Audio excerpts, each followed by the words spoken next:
Assalamualaikum warahmatullahi wabarakatuh. Jumpa lagi di channel Ruang Nusantara. Baik, tidak usah berlama-lama. Mari kita simak bersama-sama ceritanya. Di timur Pulau Jawa, terdapat suatu wilayah yang dahulu menjadi batas penting antara kerajaan besar dan dunia liar yang belum sepenuhnya ditaklukkan. Wilayah ini disebut sebagai bagian dari Tapal Kuda karena bentuk geografisnya yang khas. Disinilah Probolinggo bermula, jauh sebelum menjadi kota yang ramai seperti sekarang. Asal-usulnya tak lepas dari jejak kerajaan, tanah subur, hingga interaksi multikultur yang membentuk jati diri kota ini.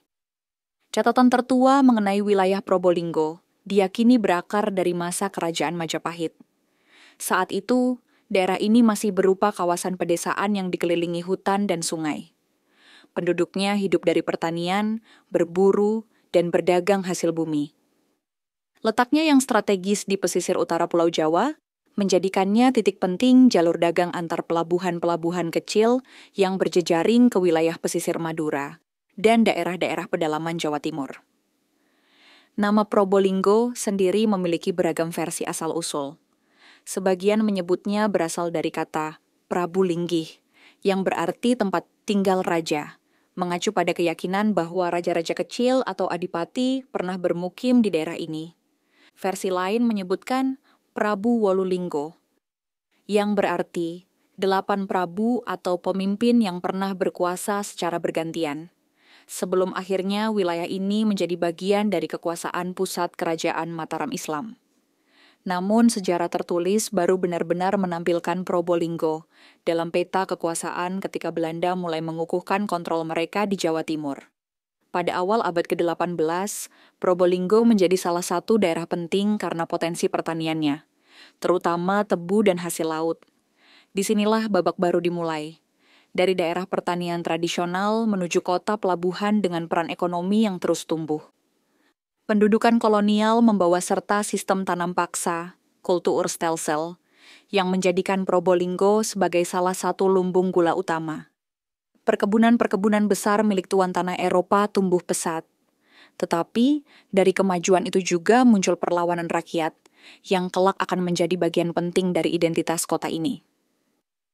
Kisah tentang Probolinggo bukan hanya tentang tanah dan kekuasaan, tapi juga tentang manusia-manusia yang gigih mempertahankan harga diri dan budaya mereka. Dalam bagian berikutnya, kita akan menelusuri bagaimana konflik agraria dan perlawanan terhadap Belanda membentuk watak rakyat Probolinggo yang keras dan tangguh. Masuknya kekuasaan kolonial Belanda ke wilayah Probolinggo bukan hanya membawa perubahan dalam sistem pertanian dan perdagangan, tapi juga menyulut ketidakpuasan dan perlawanan rakyat. Salah satu peristiwa paling terkenal dan berdarah dalam sejarah Probolinggo adalah pemberontakan rakyat terhadap seorang pemilik tanah yang dikenal dengan sebutan Mas Sapihie. Pada awal abad ke-19, tepatnya tahun 1811, Probolinggo diserahkan oleh Sultan Yogyakarta kepada VOC sebagai bagian dari perjanjian politik. Namun, karena keterbatasan kas, VOC kemudian melelang wilayah Probolinggo kepada seorang pedagang kaya keturunan Arab Belanda, bernama Han Tiko. Han kemudian diberi gelar Mas Ngabehi Sapihie dan berkuasa atas wilayah tersebut layaknya seorang raja kecil. Kekuasaan Han Tiko di Probolinggo sangat eksploitatif. Ia mengenakan pajak tinggi kepada rakyat, terutama kepada para petani dan pedagang kecil. Setiap hasil bumi dikenakan pungutan. Bahkan kegiatan adat dan keagamaan pun tidak lepas dari cengkeramannya. Rakyat semakin tertekan oleh perlakuan yang sewenang-wenang, sementara kekayaan Han terus bertambah. Ketidakpuasan yang lama terpendam akhirnya meledak. Pada tanggal 18 Mei 1813, ribuan rakyat Probolinggo yang sudah tak sanggup lagi menanggung beban hidup melakukan serangan mendadak ke pusat kekuasaan Han Tiko. Dalam peristiwa yang kemudian dikenal sebagai Geger Probolinggo, istana kecil milik Han diserbu dan dibakar, dan ia sendiri tewas dalam serangan massa. Pemberontakan ini mengejutkan pemerintahan kolonial. Meskipun secara militer dapat dikendalikan, peristiwa ini meninggalkan luka sejarah yang dalam. Ia menjadi simbol perlawanan rakyat terhadap ketidakadilan dan dikenang sebagai titik balik kesadaran politik masyarakat Probolinggo. Setelah peristiwa tersebut, pemerintahan kolonial mulai lebih berhati-hati dalam menunjuk penguasa lokal. Namun penderitaan rakyat belum berakhir. Sistem tanam paksa kultur stelsel yang diberlakukan pada masa Gubernur Jenderal Van den Bosch tetap menjadikan rakyat sebagai mesin produksi bagi kepentingan ekonomi Belanda. Dalam bagian selanjutnya, kita akan menelusuri bagaimana sistem tanam paksa mengubah wajah ekonomi dan sosial Probolinggo, serta bagaimana munculnya golongan priai dan elit lokal yang turut memengaruhi dinamika kota ini. Pasca pemberontakan terhadap Hantiko, kekuasaan kolonial Belanda mengubah pendekatannya di Probolinggo. Mereka tidak lagi menyerahkan kekuasaan kepada satu orang tunggal, seperti sebelumnya, melainkan menempatkan para pejabat lokal di bawah pengawasan ketat pemerintah kolonial. Namun tekanan ekonomi tak serta-merta berkurang. Yang terjadi justru bentuk penindasan baru melalui sistem Kulturstelsel atau tanam paksa. Sistem tanam paksa mulai diberlakukan pada tahun 1830 di bawah Gubernur Jenderal Johannes van den Bosch. Di Probolinggo, yang tanahnya subur dan iklimnya mendukung, kebijakan ini berdampak sangat besar. Penduduk diwajibkan menanam tanaman ekspor seperti tebu, kopi, dan nila, yang hasilnya wajib diserahkan kepada pemerintah kolonial dengan harga yang ditentukan sepihak.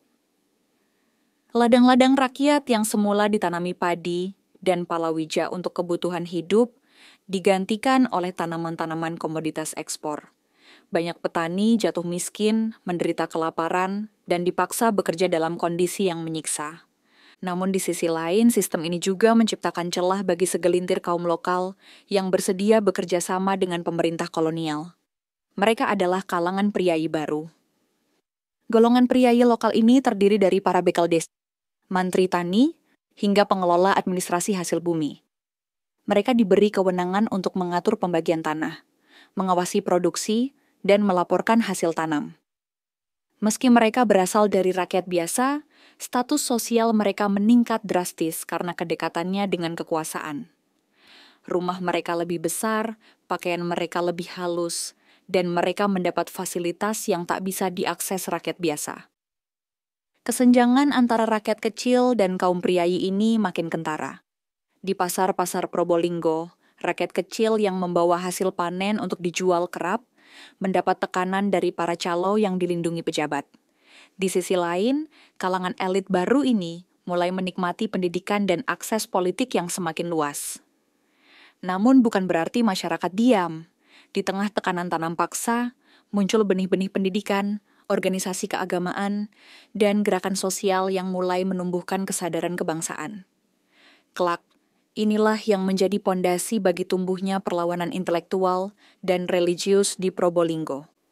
Pada bagian berikutnya, kita akan menyusuri awal mula masuknya Islam secara luas di Probolinggo dan bagaimana peran para ulama serta pesantren dalam menguatkan identitas lokal dan perlawanan budaya terhadap dominasi kolonial. Di tengah tekanan politik dan ekonomi kolonial, sebuah kekuatan lain tumbuh secara perlahan namun pasti di tanah Probolinggo. Kekuatan spiritual dan intelektual dari pesantren. Seiring berjalannya waktu, dakwah Islam menjadi semacam pelita yang menuntun rakyat untuk tetap teguh menghadapi penindasan. Islam bukan hanya hadir sebagai agama, melainkan juga sebagai identitas, pembebas, dan penyemangat perjuangan. Probolinggo, seperti banyak daerah lain di Jawa Timur, mengalami proses Islamisasi yang cukup intens sejak abad ke-15. Namun pada abad ke-19, Islam berkembang lebih terstruktur melalui lembaga pesantren yang mulai berdiri di pelosok desa. Salah satu yang paling terkenal adalah pesantren-pesantren di daerah Keraksaan dan Leces. Para kiai menjadi tokoh sentral, bukan hanya dalam hal keagamaan, tapi juga dalam memediasi konflik sosial dan melindungi rakyat dari eksploitasi.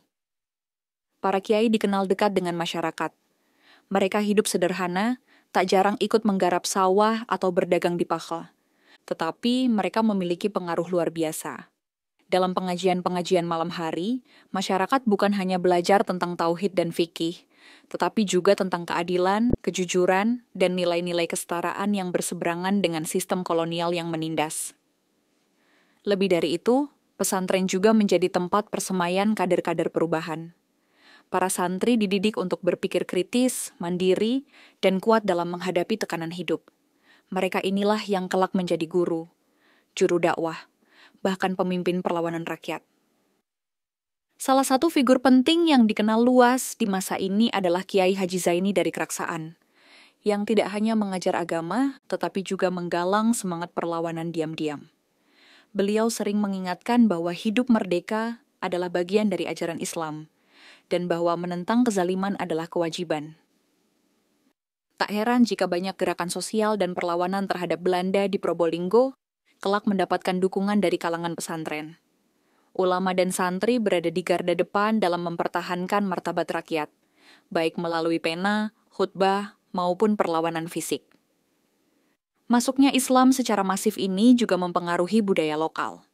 Tradisi Islam mulai mewarnai berbagai aspek kehidupan masyarakat Probolinggo, dari tata cara bermasyarakat, hukum adat, hingga perayaan budaya. Probolinggo berubah menjadi kota yang religius, tetapi tetap terbuka dan inklusif. Pada bagian selanjutnya, kita akan membahas tentang modernisasi dan awal mula terbentuknya kota administratif Probolinggo, serta bagaimana rel kereta api, pelabuhan, dan jalur perdagangan mengubah wajah kota ini. Memasuki paruh kedua abad ke-19, Probolinggo mengalami transformasi signifikan. Dari sebuah wilayah agraris dan religius, kota ini mulai berkembang menjadi pusat perdagangan dan transportasi penting di kawasan pesisir utara Jawa Timur. Kunci dari perubahan ini adalah dua hal: pembangunan rel kereta api dan berkembangnya pelabuhan dagang. Belanda menyadari potensi ekonomi Probolinggo yang luar biasa. Tanahnya subur, hasil pertanian melimpah, dan letaknya strategis di jalur laut. Maka, pada tahun 1894,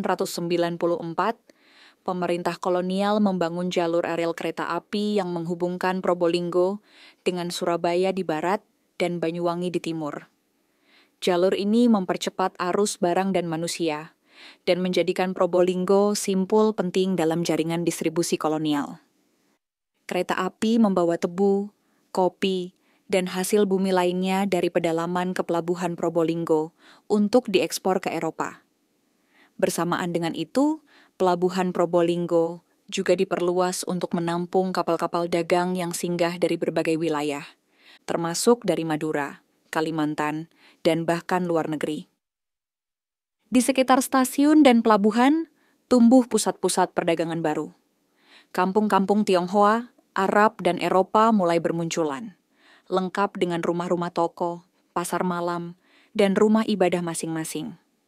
Probolinggo menjelma menjadi kota yang multikultural, tempat berbagai etnis dan budaya bertemu dalam dinamika ekonomi yang hidup. Namun modernisasi ini bukan tanpa konsekuensi. Munculnya kapitalisme kolonial juga menciptakan ketimpangan yang tajam. Para pemilik pabrik dan pedagang besar menikmati kemewahan, sementara buruh pelabuhan dan petani tebu tetap hidup dalam kesederhanaan, bahkan kemiskinan. Ini memunculkan keresahan sosial yang lambat laun menjadi bara dalam sekam. Meski begitu, urbanisasi membawa dampak positif lain. Akses terhadap pendidikan mulai terbuka. Sekolah-sekolah Belanda, ELS, dan HS mulai berdiri di kota. Kaum muda pribumi, meski terbatas, mulai mengenal dunia baca tulis, berpikir kritis, dan menyerap pemikiran-pemikiran kebangsaan dari dunia luar. Pada masa inilah benih-benih nasionalisme mulai tumbuh di Probolinggo. Pergaulan antar etnis, keterbukaan terhadap ilmu pengetahuan, serta pengalaman pahit dijajah membentuk generasi baru yang kelak menjadi motor penggerak kemerdekaan. Di bagian selanjutnya, kita akan menyusuri awal mula munculnya organisasi pergerakan di Probolinggo, dan bagaimana kota ini mengambil peran dalam perjuangan menuju Indonesia merdeka. Memasuki abad ke-20, angin perubahan mulai bertiup dari seluruh penjuru Hindia Belanda. Di kota-kota besar seperti Batavia, Surabaya, dan Yogyakarta, semangat nasionalisme mulai menyala.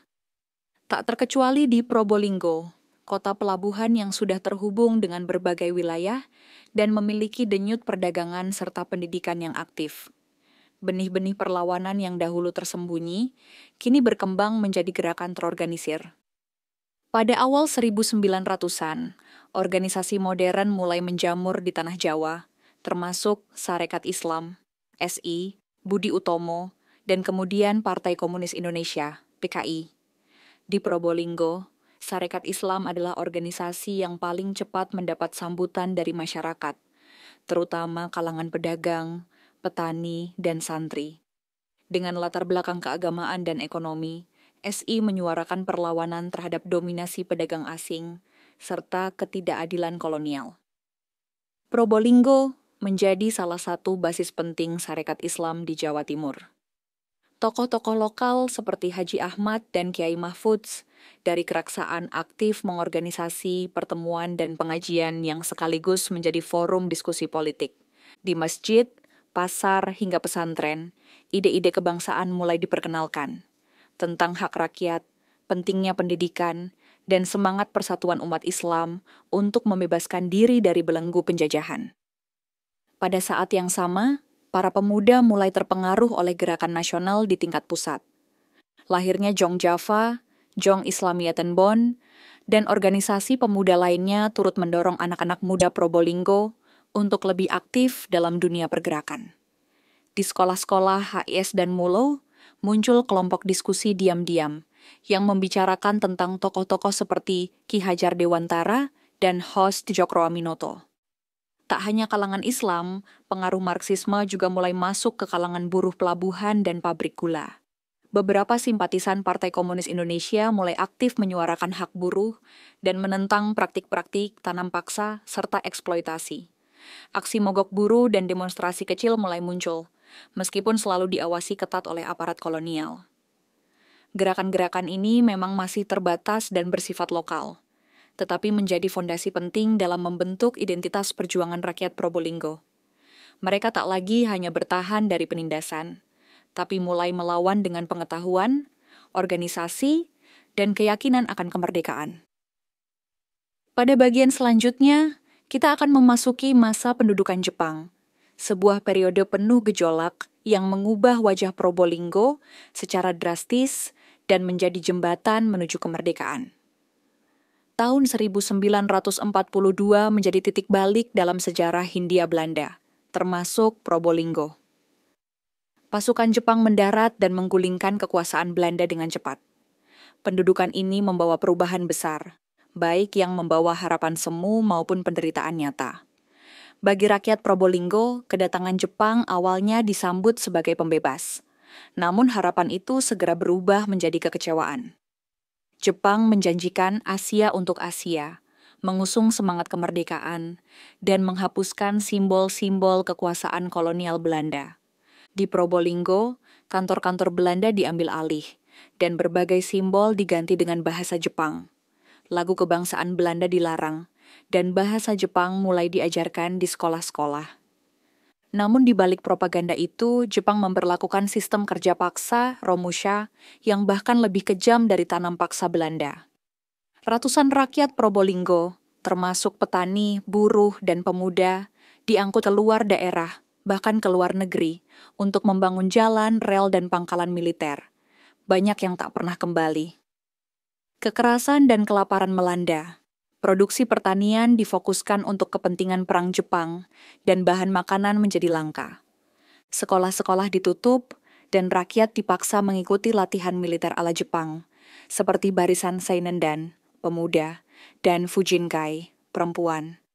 Namun secara tidak langsung, latihan-latihan inilah yang kelak melahirkan generasi muda yang terlatih dan siap tempur, ketika revolusi 1945 meletus. Di balik penderitaan itu, kesadaran nasional justru semakin menguat. Para kiai, guru, dan pemuda mulai menyusun rencana-rencana kemerdekaan. Di pesantren, pidato-pidato mulai menyelipkan semangat merdeka. Di desa-desa, para bekas tentara pelatihan Jepang mulai membentuk laskar-laskar kecil. Probolinggo menjadi ladang subur bagi bibit revolusi. Ketika Jepang menyerah kepada sekutu pada 15 Agustus 1945, suasana kota Probolinggo penuh dengan ketegangan dan harapan. Rakyat menanti apa yang akan terjadi. Dan ketika pada 17 Agustus 1945 Soekarno dan Hatta memproklamasikan kemerdekaan Indonesia, gema kebebasan itu sampai ke pesisir Probolinggo, disambut dengan takbir, tangis haru, dan semangat juang. Namun kemerdekaan tidak datang dengan damai. Probolinggo, seperti kota-kota lainnya di Jawa Timur, segera terlibat dalam revolusi bersenjata mempertahankan kemerdekaan dari ancaman Belanda yang ingin kembali. Di bagian berikutnya, kita akan menelusuri bagaimana rakyat Probolinggo bertempur dalam masa revolusi fisik 1945 sampai 1949 dan peran strategis kota ini dalam mempertahankan kemerdekaan Indonesia. Usai proklamasi 17 Agustus 1945, seluruh penjuru negeri bergelora. Di Probolinggo, kabar kemerdekaan menyebar dengan cepat melalui para pemuda, guru, dan tokoh agama. Antusiasme masyarakat membuncah. Bendera merah putih dikibarkan di rumah-rumah, kantor pemerintahan direbut dari tangan Jepang, dan pekikan merdeka terdengar di pasar, sawah, hingga pelabuhan.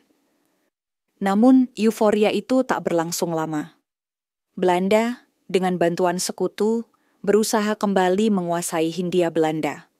Mereka mendarat di berbagai wilayah Jawa Timur, termasuk Surabaya, dan mulai melancarkan aksi agresi militer. Probolinggo pun bersiap menghadapi kemungkinan terburuk. Laskar-laskar rakyat mulai dibentuk. Barisan Pemuda Indonesia, BPI, Tentara Keamanan Rakyat, TKR, Hizbullah, dan Sabilillah menjadi garda depan pertahanan. Banyak di antara mereka adalah pemuda-pemuda yang sebelumnya dilatih oleh Jepang dalam organisasi Sainendan, dan kini mengalihkan keahlian mereka demi mempertahankan tanah air. Di daerah Tongas, Leces, dan Keraksaan, terjadi konsolidasi kekuatan rakyat. Para kiai mengobarkan semangat jihad fisabilillah, sementara para pemuda menjaga jalur logistik dan mengatur pos-pos gerilya. Perlawanan dilakukan dengan taktik serang kilat dan sabotase terhadap infrastruktur yang digunakan pasukan Belanda. Salah satu momen penting terjadi saat serangan balasan terhadap patroli Belanda yang mencoba memasuki wilayah barat Probolinggo. Meski hanya bersenjata bambu runcing dan senjata rampasan, semangat juang rakyat tak tergoyahkan. Beberapa pemuda gugur, tetapi mereka dikenang sebagai pahlawan kampung yang darahnya menyuburkan kemerdekaan. Kota Probolinggo sendiri mengalami beberapa kali pendudukan dan pembebasan. Pemerintahan sipil sempat jatuh ke tangan Belanda, namun dengan cepat direbut kembali oleh Laskar Rakyat. Kondisi ini menjadikan kota berada dalam situasi tidak menentu. Blokade ekonomi, kelangkaan bahan makanan, dan ketegangan sosial mewarnai hari-hari rakyat. Meski begitu, semangat gotong royong tetap terjaga. Warga saling berbagi hasil bumi, menampung pengungsi dari desa-desa sekitar, dan melindungi keluarga pejuang. Peran perempuan pun tak kalah penting. Mereka menjahit bendera, memasak untuk para pejuang, hingga menjadi kurir rahasia. Revolusi fisik di Probolinggo berakhir bersamaan dengan pengakuan kedaulatan Indonesia oleh Belanda pada 27 Desember 1949. Namun perjuangan belum usai. Tugas berat menanti, membangun kembali kota, memulihkan ekonomi, dan mengisi kemerdekaan dengan kerja keras. Pada bagian berikutnya, kita akan menyusuri proses pemulihan dan pembangunan Probolinggo pasca kemerdekaan serta perubahan statusnya menjadi kota administratif dalam tatanan Republik Indonesia. Setelah Belanda mengakui kedaulatan Indonesia pada akhir tahun 1949, kota Probolinggo memasuki babak baru, membangun dari reruntuhan. Meski kemerdekaan telah diraih, kenyataan di lapangan tidak serta-merta menjadi mudah. Kota ini masih menyimpan luka perang, infrastruktur yang rusak, perekonomian yang lumpuh, dan masyarakat yang hidup dalam keterbatasan. Pemerintahan Republik Indonesia mulai membenahi sistem administrasi di daerah-daerah, termasuk Probolinggo. Pemerintah pusat menunjuk kepala daerah sementara, dan mulai membentuk perangkat birokrasi lokal. Probolinggo yang sebelumnya merupakan wilayah keresidenan di bawah sistem kolonial, secara resmi berubah menjadi kota administratif yang berada dalam Provinsi Jawa Timur. Di tengah situasi pasca perang, masyarakat Probolinggo menunjukkan daya juang yang luar biasa. Pasar-pasar yang sempat mati mulai aktif kembali. Pedagang kecil membuka lapak di sepanjang jalan. Petani kembali menggarap sawah. Dan pelabuhan Probolinggo yang sempat rusak akibat konflik kembali berfungsi secara bertahap.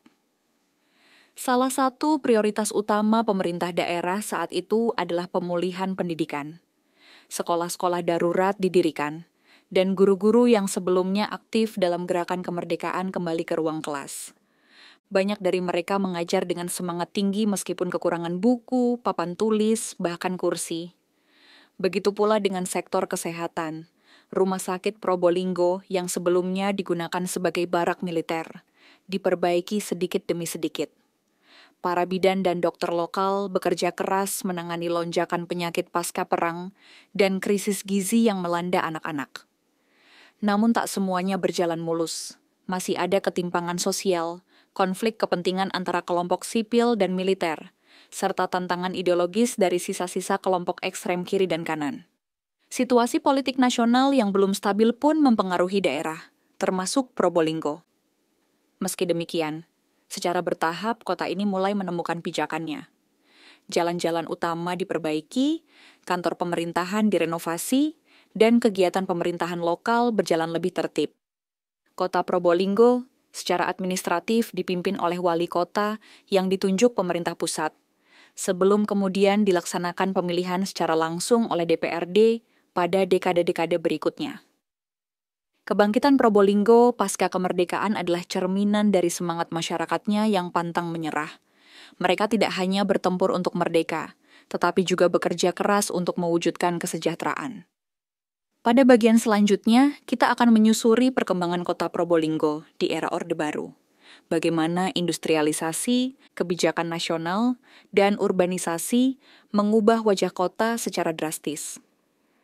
Memasuki era Orde Baru pada pertengahan 1960-an, Probolinggo ikut terseret dalam arus perubahan besar-besaran yang terjadi di seluruh Indonesia. Pemerintahan di bawah Presiden Soeharto menekankan stabilitas politik, pembangunan ekonomi, dan sentralisasi kekuasaan. Dalam konteks ini, Probolinggo menjadi salah satu kota di Jawa Timur yang mendapat perhatian karena posisinya sebagai simpul ekonomi pesisir dan jalur perdagangan utama di kawasan Tapal Kuda. Pada tahun 1965 sampai 1970, Probolinggo mengalami proses depolitisasi. Banyak organisasi yang dianggap berafiliasi dengan kelompok kiri dibubarkan, dan pembersihan administrasi dilakukan di berbagai lembaga. Ini menciptakan kekosongan kekuatan sipil yang kemudian diisi oleh aparat dan birokrasi Orde Baru. Meski stabilitas semu tercipta, kehidupan masyarakat tetap diawasi ketat. Namun di sisi lain, pembangunan fisik mulai gencar dilakukan. Pemerintah pusat menggelontorkan dana untuk memperbaiki jalan raya Pantura, membangun irigasi pertanian di wilayah selatan, dan mengembangkan pelabuhan Probolinggo sebagai pusat distribusi hasil laut dan pertanian. Program transmigrasi dan keluarga berencana mulai diperkenalkan, disertai dengan peningkatan layanan pendidikan dan kesehatan. Industri pengolahan hasil bumi seperti pabrik gula, es balok, dan pengeringan ikan mulai bermunculan di sepanjang pesisir. Banyak warga desa yang pindah ke kota untuk mencari pekerjaan sebagai buruh pabrik atau karyawan pelabuhan. Akibatnya, urbanisasi meningkat pesat dan membentuk permukiman-permukiman baru di pinggiran kota. Meski pembangunan terus berlangsung, tak sedikit masalah yang muncul. Ketimpangan sosial menjadi nyata. Perkotaan tumbuh lebih cepat dibandingkan desa-desa sekitarnya. Harga tanah naik dan banyak petani kehilangan lahan karena dijual ke pengembang atau dijadikan proyek pemerintah. Di sisi lain, kehidupan nelayan pun menghadapi tantangan akibat menurunnya hasil tangkapan dan kebijakan kuota laut. Pada masa ini pula, pendidikan mulai mendapat tempat penting di masyarakat. Sekolah-sekolah menengah negeri dan swasta tumbuh di berbagai kecamatan. Lulusan sekolah banyak yang merantau ke Surabaya, Malang, bahkan Jakarta, lalu kembali sebagai guru, pegawai negeri, atau membuka usaha sendiri. Era Orde Baru juga menciptakan tatanan budaya baru, kampanye nasionalisme melalui P4, pedoman penghayatan dan pengamalan Pancasila. Kegiatan pramuka dan wajib upacara bendera di sekolah menjadi simbol pembentukan karakter warga negara. Namun semua ini berlangsung dalam ruang politik yang tertutup dan penuh sensor. Di bagian berikutnya, kita akan melihat bagaimana Probolinggo bergerak ke masa reformasi, menghadapi krisis 1998. Tuntutan demokrasi dan transformasi menuju kota yang lebih modern dan terbuka. Tahun 1998 menjadi tahun penuh gejolak dalam sejarah Indonesia, termasuk di Probolinggo. Ketika krisis moneter melanda dan rezim Orde Baru tumbang, gelombang reformasi mengguncang seluruh negeri. Probolinggo, yang selama 3 dekade hidup dalam tatanan pembangunan sentralistik, kini memasuki era baru yang lebih terbuka, demokratis, namun juga penuh tantangan. Krisis ekonomi memukul keras sektor perdagangan dan industri kecil di Probolinggo. Nilai rupiah merosot tajam, harga bahan pokok melambung, dan banyak pabrik kecil gulung tikar. Para pedagang di pasar tradisional kesulitan mempertahankan usaha mereka. Sementara di desa-desa sekitar, petani menghadapi ketidakpastian harga hasil panen. Namun di balik kesulitan itu, semangat reformasi tumbuh subur. Masyarakat mulai berani menyuarakan aspirasi secara terbuka. Organisasi masyarakat sipil, LSM lokal, dan forum-forum diskusi bermunculan. Pemuda dan mahasiswa di Probolinggo ikut dalam aksi solidaritas nasional, menuntut pemerintahan yang bersih dan berkeadilan. Perubahan terbesar terjadi dalam sistem pemerintahan daerah. Otonomi daerah yang diberlakukan pasca reformasi memberikan kewenangan lebih besar kepada pemerintah kota dalam mengelola anggaran, pembangunan, dan pelayanan publik. Probolinggo mulai mengembangkan potensi lokalnya secara mandiri, dari sektor pariwisata, pertanian organik, hingga industri kreatif. Dalam bidang politik, pemilihan kepala daerah, pilkada, langsung mulai diperkenalkan. Rakyat Probolinggo untuk pertama kalinya memilih wali kota secara demokratis. Ini membuka ruang bagi tokoh-tokoh muda, akademisi, hingga aktivis lokal untuk berpartisipasi dalam pemerintahan. Di sektor pendidikan dan teknologi, berbagai program baru diperkenalkan. Sekolah-sekolah diperbaiki, jaringan internet mulai masuk ke desa-desa, dan pusat-pusat pelatihan kejuruan didirikan untuk mendukung tenaga kerja lokal. Peningkatan infrastruktur pun terus digenjot. Jalan-jalan kota diperluas, taman-taman dibangun, dan sistem transportasi lokal ditata ulang. Sisi budaya juga mengalami kebangkitan. Festival seni, lomba-lomba tradisional, dan pentas budaya mulai rutin digelar untuk memperkuat identitas lokal. Salah satu yang paling terkenal adalah Festival Jaran Bodhak, yang menjadi ikon budaya khas Probolinggo dan menarik wisatawan dari berbagai daerah. Meski berbagai tantangan masih ada, dari kemiskinan, banjir musiman, hingga ketimpangan kota desa, semangat reformasi menjadikan masyarakat Probolinggo lebih partisipatif dan sadar akan hak serta kewajiban mereka sebagai warga negara. Pada bagian terakhir nanti, kita akan melihat bagaimana Probolinggo melangkah di era modern, memadukan sejarah dan identitas lokal dengan kemajuan teknologi dan visi pembangunan berkelanjutan. Memasuki abad ke-21, kota Probolinggo terus berbenah. Sebagai kota yang terletak di jalur utama Pantura Jawa Timur, Probolinggo kini tampil sebagai kota modern yang dinamis, namun tetap menjunjung tinggi nilai-nilai sejarah dan budayanya. Pembangunan infrastruktur, pelayanan publik, hingga pengembangan potensi daerah terus dipacu, menjadikan Probolinggo semakin penting dalam peta ekonomi regional. Salah satu ciri khas kota ini di era modern adalah keberhasilannya memadukan identitas lokal dengan kemajuan teknologi. Pemerintah kota mulai menerapkan sistem smart city dalam pengelolaan layanan publik, seperti administrasi kependudukan, perizinan daring, dan pelaporan masyarakat berbasis aplikasi. Hal ini membuat pelayanan menjadi lebih cepat, transparan, dan efisien. Probolinggo juga mulai aktif mempromosikan sektor pariwisata. Gunung Bromo sebagai ikon utama telah lama menjadi destinasi wisata internasional. Namun kota ini juga menggali potensi lain seperti pesona pantai Bentar, hutan mangrove BJBR, hingga wisata religi dan sejarah yang kaya.